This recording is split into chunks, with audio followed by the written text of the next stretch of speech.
This is the Lone Crater YouTube. We hope this video helps. You begin by confirming the prerequisites that let you apply today. Check contract status, years of service, and certification matches. Once confirmed, collect digital documents, resume evaluation PDFs, transcripts, and recommendation letters, and standardize file names. Then log into the district transfer portal and enable two-factor authentication so your session is secure.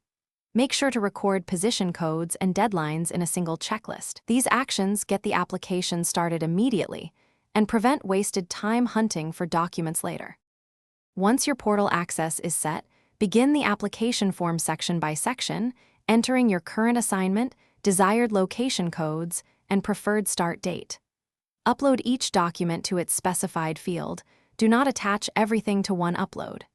Tag each file with type and date so reviewers read easily. Then draft a clear justification, 2 to 3 short paragraphs explaining why your experience fits the target role and how the transfer benefits students.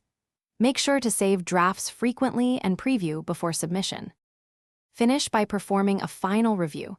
Confirm all required fields are completed, each attachment is present and legible, and any e-signatures are applied. Then submit before the deadline and immediately capture the confirmation number and a screenshot for your records.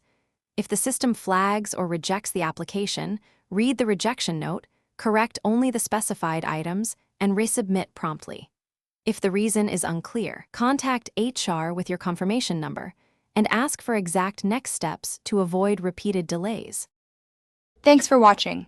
Consider subscribing if we helped you.